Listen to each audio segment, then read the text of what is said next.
Hello. Hello. Good morning. सभी का स्वागत है M2M क्लासेज में और दृष्टि जियोग्राफी की इस सीरीज़ में। इसमें आज मैं चैप्टर 5 को कंप्लीट करूंगा। इससे पहले इसकी एक क्लास हो चुकी है, आज यह इसकी दूसरी क्लास है और 2 क्लास में चैप्टर 5 कंप्लीट हो जाएगा।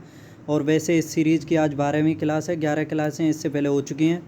और चैप्टर 5 है जलवायु यानी क्लाइमेट। तो इसमें मैंने जहाँ से छोड़ा था वहीं से इसको स्टार्ट करता हूँ। अभी देखता हूँ इसको मैंने कहाँ से छोड़ा था। इसमें ऋतुओं के बारे में पढ़ रहे थे हम और शीत ऋतु पर छोड़ा था मैंने। जैसे अब देखता हूँ, ये हो गया जलवायु, नहीं इससे ऊपर। जैसे ये शरद ऋतु को हमने कंप्लीट कर लिया था पिछली क्लास में, तो अब पढ़ेंगे हम शीत ऋतु से। ठीक है, शीत ऋतु के बारे में देखते हैं कि उत्तर भारत में शीत ऋतु का आरंभ सामान्यतः नवंबर के माह के मध्य से होता है तथा जनवरी एवं फरवरी सर्वाधिक ठंडे महीने होते हैं। जो जनवरी और फरवरी का महीना होता है वह सर्वाधिक ठंडा महीना होता है और नवंबर के मध्य से शीत ऋतु का प्रारंभ उत्तर में हो जाता है। ठीक है, और इस समय उत्तर भारत के अधिकांश भागों से औसत दैनिक तापमान जो है 21 डिग्री सेल्सियस से भी कम रहता है। दिन की अपेक्षा रात्रि का तापमान काफ़ी कम हो जाता है तथा पंजाब एवं राजस्थान में यह जो तापमान है हिमांक से यानी 0 डिग्री से भी नीचे हो जाता है। आगे शीत ऋतु में भारत का सबसे ठंडा जो स्थान है द्रास या जम्मू कश्मीर में पड़ता है। और शीत ऋतु में उत्तर भारत में अधिक ठंड पड़ने के मुख्यतः 3 कारण बताए गए हैं। जो भारत में शीत ऋतु पड़ती है उसके 3 कारण बताए गए हैं। इसमें पहला कारण है कि राजस्थान, पंजाब एवं हरियाणा जैसे राज्य समुद्र के समकारी प्रभाव से दूर स्थित होने के कारण भी महाद्वीपीय जलवायु से प्रभावित रहते हैं। ठीक है, जो ये पंजाब, राजस्थान या भारत का जो उत्तरी क्षेत्र है वो समुद्र से अधिक दूरी की वजह से जो महाद्वीपीय जलवायु है, जो ठंडी जलवायु है, जो विश्व उसकी तरफ है, उत्तरी ध्रुव की तरफ है, तो उस जलवायु से अधिकतर प्रभावित रहते हैं। और जो विषुवत रेखा से दूरी बढ़ती जाएगी तो उसमें टेम्परेचर में कमी होती ही जाती है। आगे हिमालय से निकटता तथा उसकी श्रेणियों में हिमपात का कारण शीतलहर की स्थिति उत्पन्न हो जाती है। यानी हिमालय से निकटता तथा उसकी श्रेणियों में हिमपात के कारण, हिमालय से तो एक तो इसकी निकटता है और जो इसकी श्रेणियों में हिमपात यानी बर्फ़ गिरती है उसकी वजह से भी यह स्थिति शीतलहर की उत्पन्न हो जाती है। आगे कैस्पियन सागर और तुर्कमेनिस्तान की ठंडी पवनें शीतलहर लाती हैं। कैस्पियन सागर और तुर्कमेनिस्तान यानी जो शीतोष्ण और टुंड्रा उस टाइप, मतलब साइबेरिया की तरफ से जो ठंडी पवनें चलती हैं वह भी शीतलहर लाती हैं और फलतः उत्तर पश्चिमी भागों में तापमान में कमी के साथ साथ पाला हुआ कोहरा भी उत्पन्न हो जाता है। अब देखते हैं पश्चिमी विक्षोभ को।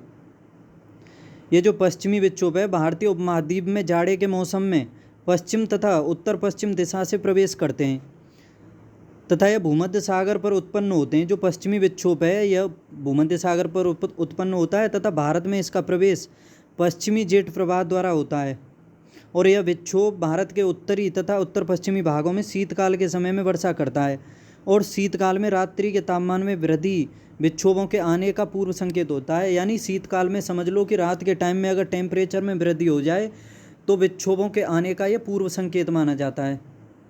ठीक है, अपने प्रवाह क्रम में ये भूमध्य सागर के अतिरिक्त कैस्पियन सागर भी रास्ते में पड़ता है, तो वहाँ से भी ये आर्द्रता ग्रहण करते आते हैं। और पश्चिमी विक्षोभ जो होता है रबी की फसलों के लिए अत्यधिक लाभदायक होता है। और जो जाड़े के महीने में वर्षा जो होती है उसे मावट के नाम से जाना जाता है उत्तरी भारत में। और हिमालय के अधिकांश भागों में इसके कारण ही हिमपात होता है। जो हिमालय का अधिकांश भाग है उसमें पश्चिमी विक्षोभ के कारण ही अधिकतर हिमपात यानी बर्फ़ पड़ती है। और समुद्र के समकारी प्रभाव तथा भूमध्य रेखा से निकटता के कारण प्रायद्वीपीय भारत में कोई निश्चित शीत ऋतु नहीं होती है, जैसा कि उत्तर भारत में देखने को मिलता है। यानी जो दक्षिणी प्रायद्वीपीय भारत है वो हिमालय के प्रभाव की वजह से मतलब प्रायद्वीपीय भारत में जो मौसम होता है वो समान सा ही रहता है 12 महीने, उसमें ऋतु परिवर्तन बहुत कम होता है। आगे शीतकाल में पवनें स्थल से समुद्र की ओर चलती हैं, जिसके कारण भारत के अधिकांश भागों में वर्षा नहीं होती है क्योंकि उनमें नमी की कमी होती है एवं स्थल पर घर्षण के कारण इन पवनों का तापमान बढ़ जाता है। यानी जो ये पवनें चलती हैं शीतकाल में स्थल से जल की तरफ, तो ये आर्द्रता नहीं होती है, इसमें आर्द्रता का अभाव होता है, क्योंकि जब जल होगा और उससे वाष्पीकरण होगा तभी तो आर्द्रता पैदा होगी, और स्थल पर जल की कमी रहती है और वाष्पीकरण कम हो पाता है, तो इसी वजह से आर्द्रता की कमी होती है। और आगे चल कर के जब यह चलती जाती हैं स्थल पर, तो इस स्थल के साथ इनका घर्षण होता है और इस वजह से इनका टेम्परेचर बढ़ जाता है। और दिसंबर से मार्च के बीच सूर्य दक्षिणायन की स्थिति में रहता है, यानी सूर्य जो है वो दक्षिणायन में पहुंच जाता है दिसंबर से मार्च के महीने में, और जो दक्षिणी मतलब मकर रेखा की तरफ, दक्षिण विषुवत रेखा से उस तरफ टेम्परेचर अधिक हो जाता है और निम्न वायुदाब क्षेत्र भी हो जाता है उस तरफ, और जिसके कारण उत्तर पश्चिमी भारत में उच्च वायुदाब का क्षेत्र तथा उपोष्ण कटिबंधीय पश्चिमी जेट स्ट्रीम का भारत के उत्तरी मैदान में विस्तार हो जाता है, और जिसके प्रभाव से ही पश्चिमी विक्षोभ के रूप में भारत के उत्तर पश्चिम के राज्यों में तीव्र गति, कम समय तथा सीमित क्षेत्रों में वाताग्रीय वर्षा होती है, इसी से पश्चिमी विक्षोभ से। और शीतकाल में होने वाली वर्षा को मावट कहते हैं, जो शीतकाल में बताया था मैंने उसे मावट कहते हैं, तथा यह रबी की फसल के लिए लाभदायक। दूसरी तरफ देखते हैं कि लौटते मानसून से बंगाल की खाड़ी से जलवाष्प ग्रहण करने के बाद जो मानसून लौटता है उसकी पवनें बंगाल की खाड़ी से जब जलवाष्प ग्रहण कर लेती हैं तो तमिलनाडु के तट यानी कोरोमंडल तट से टकराती हैं, और टकराने के बाद उसी तट पर सर्वाधिक वर्षा करती हैं। जो लौटते मानसून से सर्वाधिक वर्षा होती है वह भारत में कोरोमंडल तट पर होती है। आगे अब जलवायु का वर्गीकरण देखते हैं कि इसमें भारत की जलवायु मानसूनी प्रकार की है, और एक जलवायु प्रदेश में जलवायवी दशाओं में समरूपता होती है, जो जलवायु के कारकों से संयुक्त प्रभाव से उत्पन्न होती है। तापमान तथा वर्षा जलवायु के दो महत्वपूर्ण कारक हैं। तापमान और वर्षा इनके ऊपर डिपेंड करती है ये क्या बोलते हैं जलवायु, जिन्हें जलवायु वर्गीकरण की सभी पद्धतियों में निर्णायक माना जाता है। आगे देखते हैं, जलवायु वर्गीकरण की अनेक पद्धतियां बताई गई हैं, जिनमें कोपेन का जलवायु वर्गीकरण सर्वाधिक मान्य है। इन्होंने जलवायु वर्गीकरण हेतु तापमान व वर्षा को प्रमुख आधार माना था। कोपेन की पद्धति पर आधारित भारत की जलवायु के प्रमुख कारकों का वर्गीकरण दिया हुआ है। अब देखो इसमें कोपेन का वर्गीकरण है जलवायु का, इसमें देखते हैं कि भारत से संबंधित है ये। तो भारत में जम्मू कश्मीर यानी भारत के उत्तरी भाग में देखा जाए तो यह ध्रुवीय प्रकार की जलवायु है, और राजस्थान के उत्तरी और पंजाब के दक्षिणी में देखा जाए तो स्टेपी, और राजस्थान के पश्चिमी भाग में मरुस्थल, गर्म मरुस्थल, और भारत के मध्य यानी मध्य उच्च भूमि, मध्य जो प्रायद्वीपीय ऊपर और उत्तर के गंगा के मैदान, और ये जो क्षेत्र है शुष्क शीत ऋतु वाला मानसूनी प्रकार ये माना जाता है इस जगह पर। और जो भारत का उत्तर मतलब पूर्वी किनारा है पूर्ववर्ती, उस पर लघु ग्रीष्म ऋतु, ठंडी आर्द्र शीत ऋतु वाला मौसम होता है। और भारत का जो पश्चिमी बंगाल की तरफ का क्षेत्र उस तरफ होता है उष्ण कटिबंधीय सवाना प्रकार, यानी विषुवत रेखा के निकट उष्ण कटिबंधीय सवाना प्रकार। और भारत का जो महाराष्ट्र की तरफ है प्रायद्वीपीय भारत की तरफ, यह क्षेत्र होता है अर्ध शुष्क स्टेपी जलवायु।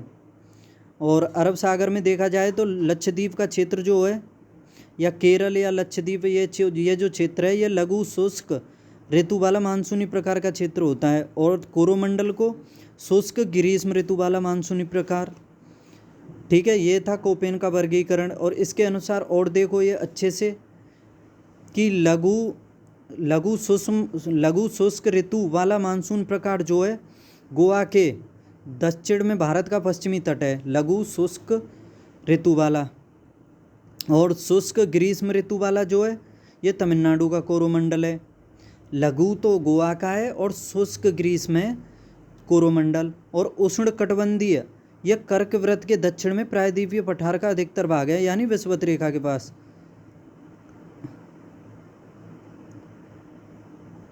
और अर्ध शुष्क जो स्टेपी जलवायु है यह उत्तर पश्चिमी गुजरात, पश्चिमी राजस्थान और पंजाब के कुछ भाग हैं इसमें। और गर्म मरुस्थल राजस्थान का सबसे पश्चिमी भाग है। और शुष्क शीत ऋतु वाला मानसून जो है यह गंगा का मैदान, ग्रीष्म ऋतु गंगा का मैदान, पूर्वी राजस्थान, उत्तरी मध्य प्रदेश उत्तर पूर्वी भारत का अधिकतर प्रदेश। और लघु ग्रीष्म ऋतु ये दिया हुआ है, ये अरुणाचल। और ध्रुवीय प्रकार जम्मू कश्मीर, हिमाचल प्रदेश और उत्तराखंड। अब ये आगे भारत में देखते हैं कि मानसूनी संबंधी अनुसंधान कार्य में लगे कुछ प्रमुख संस्थान दिए हुए हैं और उसके मुख्यालय के बारे में दिया हुआ है कि कहाँ पर है ये अनुसंधान, ये संस्थान जो है। देखते हैं इसमें पहला है भारतीय मौसम विभाग।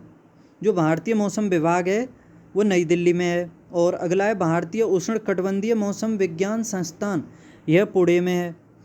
और मध्यम दर्जे के राष्ट्रीय मौसम भविष्यवाणी केंद्र जो है यह नोएडा में है।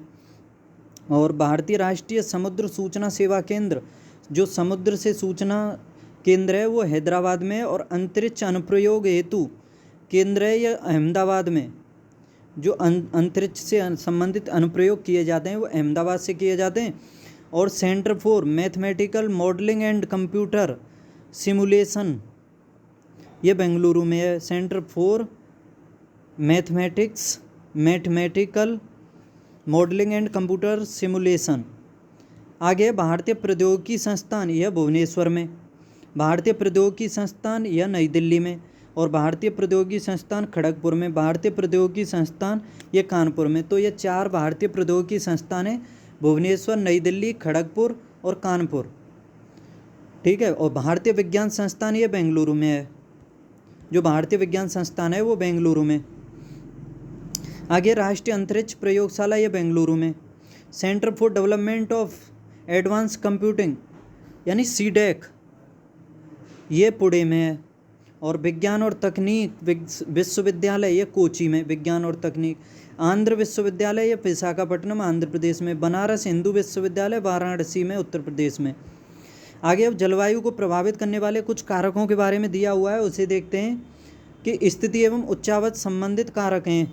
सबसे पहले इसमें अक्षांश से संबंधित देखते हैं कि कर्क रेखा के उत्तर में भारत का उत्तरी भाग शीतोष्ण कटिबंध में तथा दक्षिणी भाग उष्ण कटिबंध में आता है। और भूमध्य रेखा के निकट होने के कारण उस उष्ण कटिबंध में पूरे वर्ष ऊंचे तापमान तथा कम दैनिक एवं वार्षिक तापांतर पाया जाता है। जहाँ पर जो जगह विषुवत रेखा के नज़दीक होगी वहाँ पर तापांतर कम पाया जाएगा, और जो दूरी बढ़ती जाएगी वहाँ पर तापांतर अधिक पाया जाएगा, यानी ताप के बीच अंतर।